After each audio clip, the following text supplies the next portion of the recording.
Hola jóvenes, soy Eleazar Sánchez, el encargado del curso de filosofía, y para esta semana 18 del ciclo 2019-2 tenemos un tema bastante importante que se denomina antropología filosófica. Como ya les he comentado en clases anteriores, es más conveniente que ustedes primero vean el video de teoría para que luego me sigan de una manera más solvente en el video de práctica. Así que vamos de una vez a las preguntas. La pregunta 1 dice lo siguiente: el desarrollo del cerebro y de los sentidos a su servicio, la creciente claridad de conciencia, la capacidad de extracción y de discernimiento cada vez mayores, reaccionaron a su vez sobre el trabajo y la palabra, estimulando más y más su desarrollo. El fragmento anterior se corresponde fundamentalmente con la perspectiva antropológica defendida por, ¿quién decía que el trabajo permite el desarrollo, o sea, en jerga que nosotros estábamos manejando, la evolución? Es más, este pensador señala que la liberación o el trabajo permite 3 características fundamentales. Esto viene una vez en examen de la pre, por eso lo traigo a colación. ¿Cuáles son estas 3 características? Liberación de las manos, la postura erecta o erguida y el desarrollo del cerebro. Ahora, el trabajo es importante a tal punto, dice este filósofo Engels, que es el trabajo el que crea al hombre, sobre todo en este último aspecto, que el trabajo permite el desarrollo del cerebro. En ese sentido permite el lenguaje. Ahora, el lenguaje es clave porque para este pensador, amigo de Marx, el trabajo es social. ¿Qué quiere decir eso? Pensemos en la primera división histórica del trabajo. El hombre va a cazar y la mujer se queda en casa recolectando. Para hacer esa división del trabajo, el hombre necesitó, en el lenguaje que fuese, balbuceos, hacer esta distinción y comunicarle eso a su conviviente. Entonces, el trabajo, dividir el trabajo, supone el lenguaje. Incluso hay estudios que demuestran que el Homo erectus, por ejemplo, era más fuerte que nosotros. La pregunta que surge de modo natural es, entonces, ¿por qué nosotros evolucionamos? La respuesta es porque nosotros éramos más inteligentes. Esa inteligencia supone que teníamos una mayor técnica, quizá no tanta fuerza, para trabajar, para cazar y más, ¿no? Entonces, creo que no hay demasiado o demasiada impasse en esta pregunta, ¿no? Por eso la clave es la B, Engels. Pregunta número 2. Desde tiempos inmemoriales, los seres humanos han creado diversos mitos y leyendas que le han servido para darle una serie de formas al universo. Por tal motivo, podría decirse que hemos creado un mundo entre nosotros y la realidad natural. De esta manera puede explicarse el desarrollo de la religión, la política, la ciencia, la poesía y el lenguaje.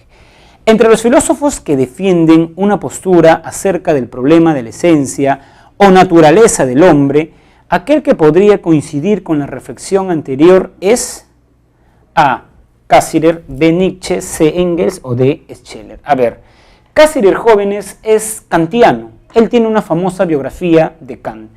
Recuerden que para Kant, cuando yo miraba este lapicero, no miraba el lapicero, miraba el fenómeno del lapicero, no el nómeno.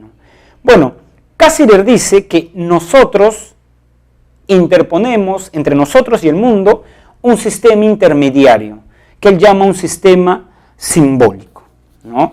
Que se expresa, a su juicio, en el arte, la religión y el lenguaje. Por ejemplo, cuando yo les pregunto a ustedes, ¿qué ven acá? Ustedes dicen, veo un lápiz, un lapicero. La pregunta es, si yo le presento esto a una shánica que nunca ha ido a la escuela, ¿sabrá que esto es un lapicero? O sea, ustedes en realidad ya están interpretando cuando ven la realidad. En ese sentido, podríamos decir, cuando vemos un libro, ¿no? ¿Qué vemos? Uno dice, no, un libro. Lo que pasa es que ese es el lenguaje, ese ya es un sistema simbólico. Si le pregunto a una persona que habla inglés, no le va a decir libro. Ellos tienen, el lenguaje es un sistema simbólico, pero que se configura culturalmente. Entonces, el ejemplo que yo suelo poner en clases es el de la cruz. Pongo una cruz, ustedes tienen O sea, frente a un estímulo tienen una reacción, se persignan. Yo, como no profeso ninguna religión, no me persino. Eso es lo clave en el hombre, dice Cassirer, que nosotros, o sea, un animal ve un león, acción, reacción, las cebras, correr. En cambio, nosotros vemos una cruz y no reaccionamos de manera idéntica, porque tenemos un sistema simbólico. Vemos una esvástica, pensamos que esa persona es neonazi. Cuando estoy impartiendo la clase y supongamos que ustedes vean un anillo de oro en este dedo y en mi mano, el profesor entonces está acá, está casado. Ese es un sistema simbólico, compartimos eso, ¿no? Entonces, digamos, Cassirer es el pensador que señala esto, ¿no? Entonces la clave es la alternativa A, ¿no? Cassirer, muy bien. A partir de cierta edad en la que se supone que las personas ya concluyeron su formación profesional o sus estudios, la gente comúnmente muestra interés en saber la actividad laboral que desarrollan los demás. Por ello, una de las preguntas más comunes entre personas que se acaban de conocer es ¿a qué te dedicas? De acuerdo con el problema de la naturaleza humana, ¿qué pensador relaciona o se relaciona con el tema planteado? La pregunta ¿quién eres? Es una pregunta que tiene que ver con el origen, la esencia del hombre. El ¿quién eres? Se reemplaza por ¿a qué te dedicas? ¿No? ¿Qué haces?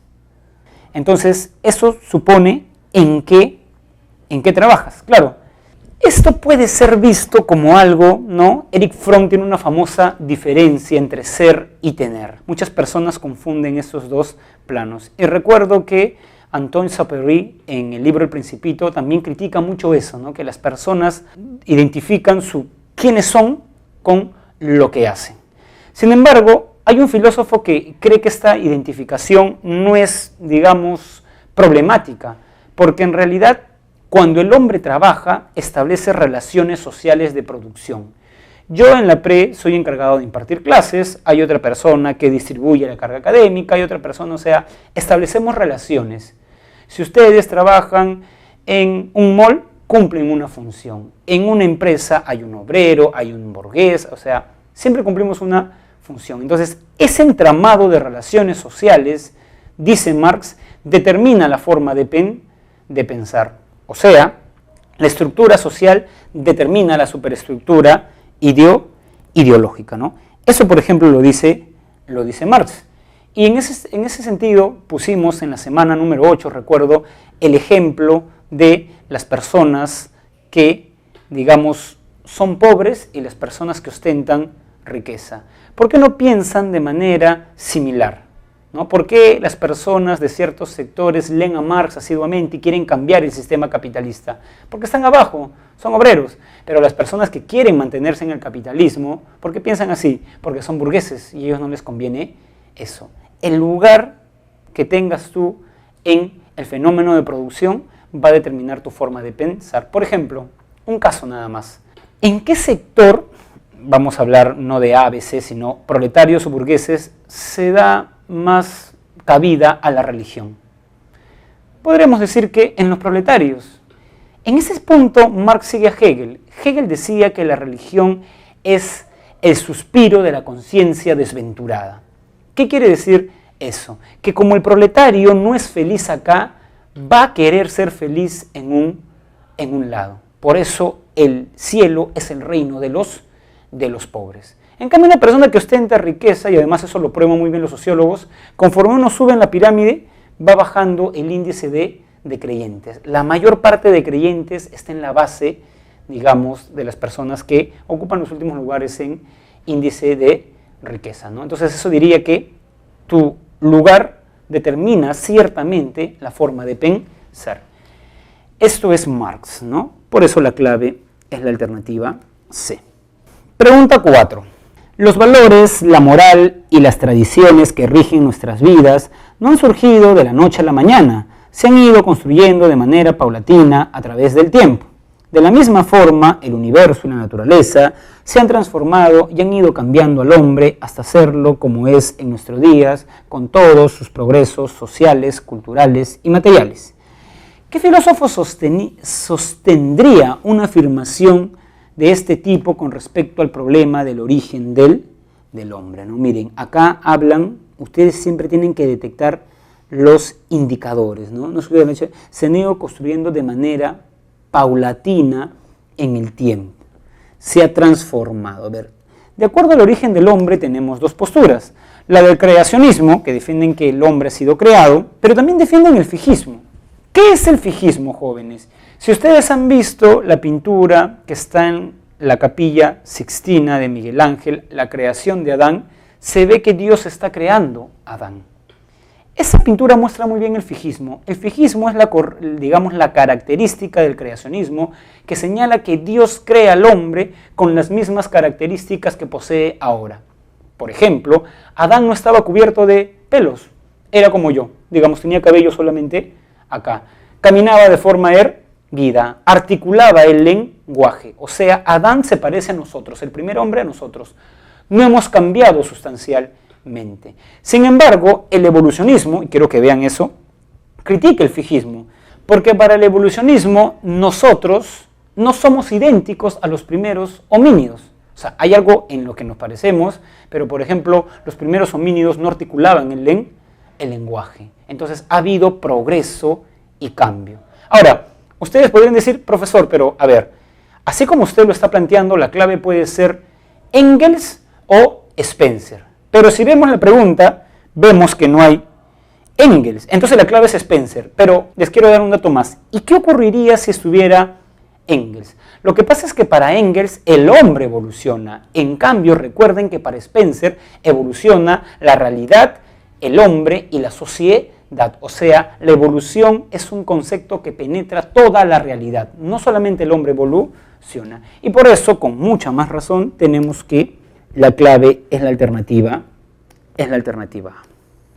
Pregunta número 5. La abuela de Mauricio, que tiene una edad muy avanzada, refiere haber notado a lo largo de su vida que las personas no pueden vivir apartadas y solas. Además, sostiene que por más autosuficiente que nos consideremos, siempre necesitamos de los demás, aunque sea para hablar y escuchar a otros. Por ello considera que ante todo somos seres sociales por naturaleza, pues solemos relacionarnos con otros seres humanos. ¿Qué filósofo guarda afinidad con la abuela de Mauricio? La pregunta es, ¿qué filósofo considera que el hombre es un ser social? A ver, esto ya lo expliqué en el video de teoría, así que no lo voy a sistematizarlo y quiero dar un salto para que tengan las herramientas para responder esta pregunta. Aristóteles defiende al hombre como un animal racional.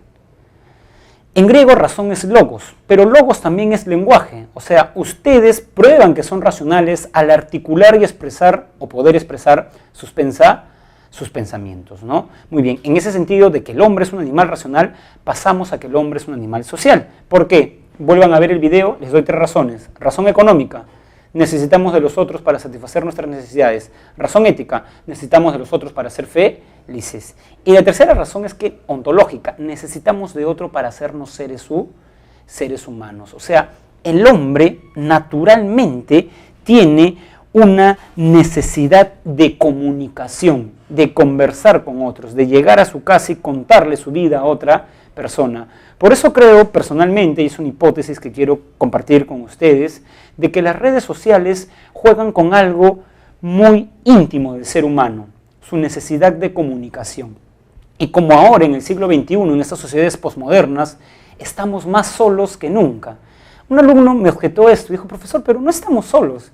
Y le recordé de nuevo este pasaje del Principito, donde el Principito cuando llega a la tierra está en el desierto y quería buscar a los hombres. Y le dice a una serpiente, ¿dónde están los hombres? Uno se siente solo en el desierto.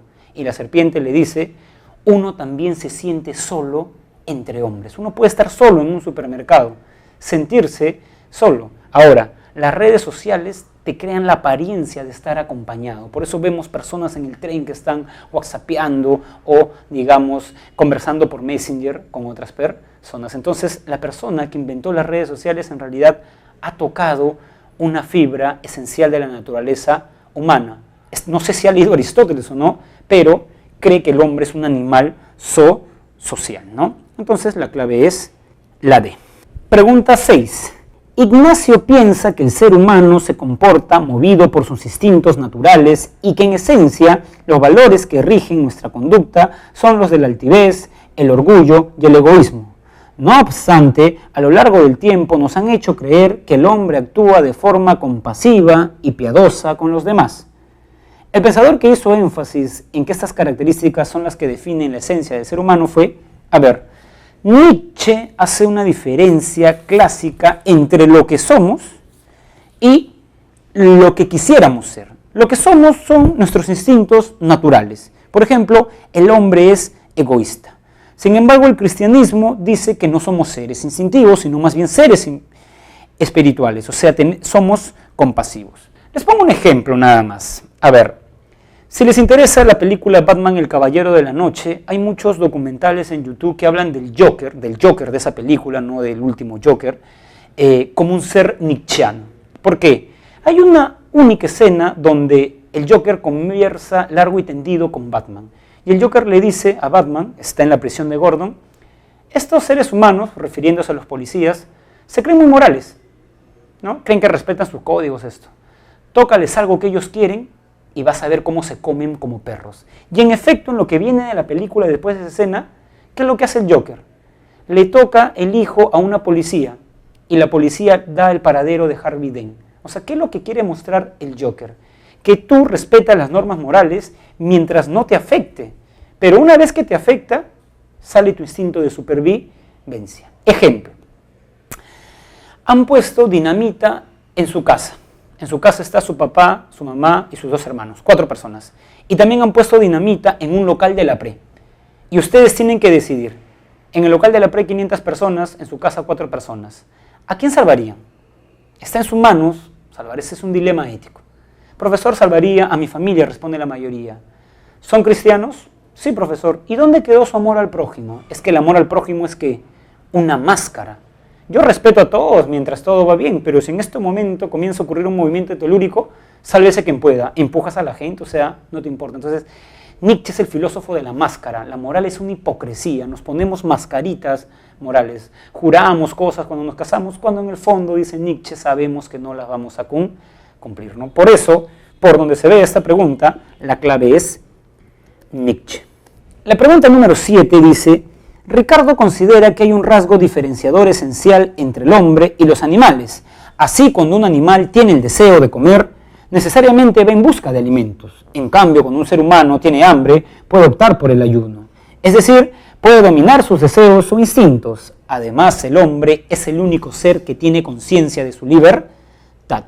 La perspectiva de Ricardo acerca de la naturaleza humana se encuentra en consonancia con los planteamientos de...